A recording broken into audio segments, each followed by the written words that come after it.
Halo pemirsa GPR TV, dari Sabang sampai Merauke, dari Miangas hingga Pulau Rote. Bertemu lagi dengan saya, Rosi Triastuti, di program Kominfo Newsroom, Rabu 17 November 2021.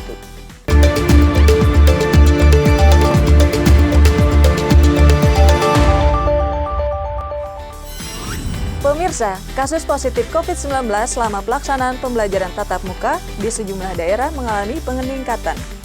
Dengan evaluasi ini, Budi Gunadi Sadikin akan berkoordinasi dengan Menteri Pendidikan untuk segera menekan laju penularan di lingkungan pendidikan. Menteri Budi Gunadi Sadikin menyebut, lonjakan kasus COVID-19 akhir-akhir ini yang terjadi di sejumlah daerah didominasi oleh kegiatan pembelajaran tatap muka dan takziah. Atas situasi tersebut, pihaknya akan melakukan pendalaman dan sebagian besar kenaikan kasus COVID-19 dengan Mendikbudristek Nadiem Makarim untuk melakukan konsolidasi. Hal ini disampaikan langsung usai rapat terbatas bersama Presiden Joko Widodo pada Senin 15 November 2021. Saya dengan Pak Nadiem akan segera melakukan konsolidasi. Rencananya mudah-mudahan minggu ini kita sudah bisa selesaikan bagaimana kita bisa tetap melakukan program tatap muka tapi dengan surveillance yang aktif dan yang lebih proaktif.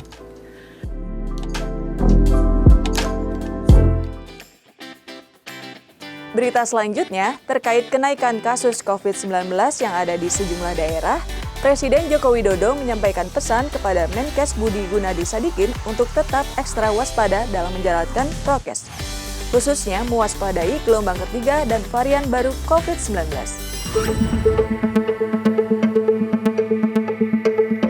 Menjelang perayaan Natal dan Tahun Baru 2021, Presiden Joko Widodo menyampaikan pesan kepada Menteri Budi Gunadi Sadikin untuk wanti-wanti masyarakat dan tetap ekstra waspada akan bahaya kegiatan tersebut. Pihaknya juga kini tengah mengamati beberapa provinsi, kabupaten, dan kota yang mengalami kenaikan kasus COVID-19. Meski demikian, peningkatan kasus tersebut masih sedikit dan masih bisa terkontrol. Tadi di ratas Bapak Presiden menyampaikan bahwa memang alhamdulillah kasus sudah menurun, tapi kita harus ekstra waspada terutama menghadapi Nataru. Jangan sampai terjadi lonjakan berikutnya. Bapak Presiden juga menekankan 5 provinsi yang jumlah kasusnya sekarang sudah mulai melandai dan ada beberapa indikasi mulai ada kenaikan, itu harus dimonitor secara ketat ya. Jadi 5-5-nya adalah provinsi di Jawa.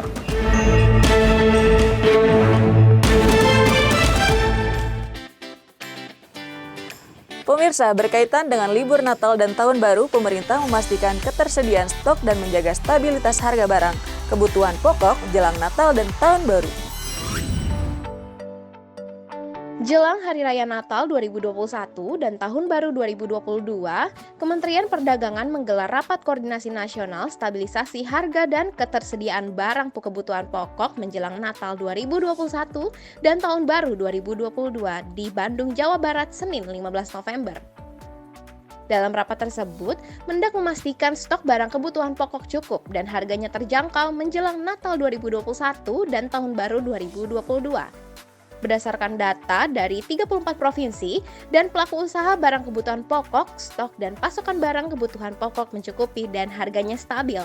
Mendak juga menekankan pentingnya dukungan dan sinergi dari pemerintah daerah di seluruh Indonesia dalam upaya stabilisasi harga dan pasokan barang kebutuhan pokok.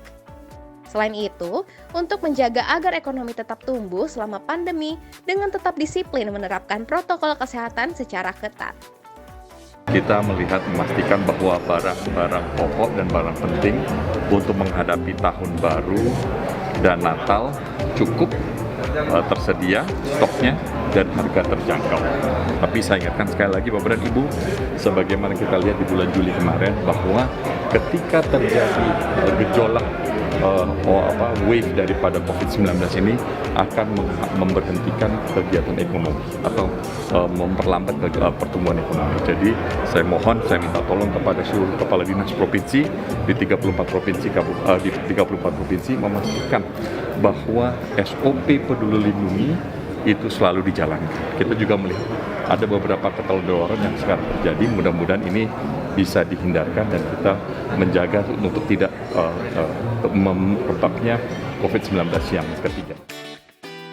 Informasi selanjutnya, Indonesia telah melampaui target vaksinasi dosis lengkap dengan capaian 40% pada akhir tahun 2021. Hal ini telah melampaui target dari WHO.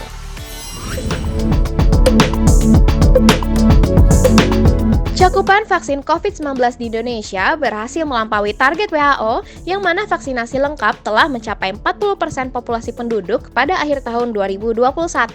Hingga Minggu 15 November 2021, total 215,6 juta dosis vaksin telah diberikan kepada masyarakat. Jumlah penerima dosis pertama 130,3 juta orang atau 62,5%. Lebih dari 84,1 juta orang atau 40,4% sudah menerima dosis lengkap dan 1,19 juta atau 81% nakes sudah menerima vaksin ketiga atau booster. Indonesia sendiri telah mengamankan stok vaksin per Sabtu 13 November sebanyak 342,5 juta dosis vaksin dalam bentuk jadi dan bulk. Dengan banyaknya jenis dan merek vaksin yang tersedia, masyarakat diimbau tidak perlu ragu dengan vaksin yang ada. Tidak perlu memilih merek vaksin, gunakan vaksin yang tersedia terlebih dahulu saat ini. Pemerintah menjamin vaksin yang diberikan kepada masyarakat aman, bermutu, dan berkhasiat.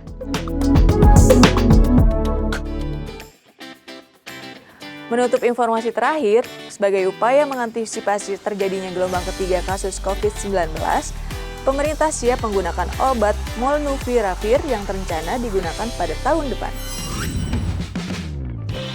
Menteri Kesehatan Budi Gunadi Sadikin mengatakan, obat COVID-19 Molnupiravir rencananya akan tiba di Indonesia pada akhir tahun 2021. Pil buatan Merck itu diharapkan sudah bisa digunakan pada tahun 2022 mendatang. Kehadiran Molnupiravir sendiri dianggap penting untuk mengatasi COVID-19, terlebih dalam mengantisipasi potensi gelombang ketiga di Indonesia lantaran libur Natal dan Tahun Baru.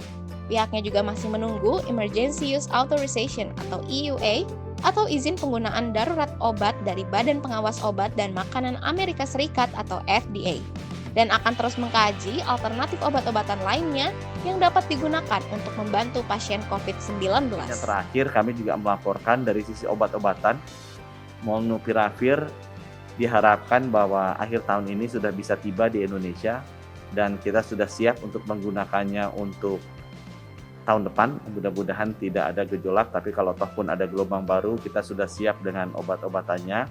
Kita masih menunggu terbitnya Emergency Use Authorization dari FDA yang diharapkan di awal Desember ini juga sudah keluar dari sana.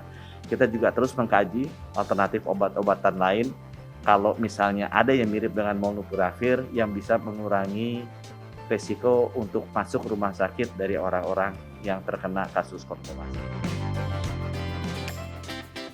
Itulah ragam informasi yang telah kami kemas untuk Anda. Dapatkan update berita pilihan setiap harinya di kanal GPR TV atau melalui sosial media gprtv.id. Saya Rosi Triastuti pamit, sampai jumpa.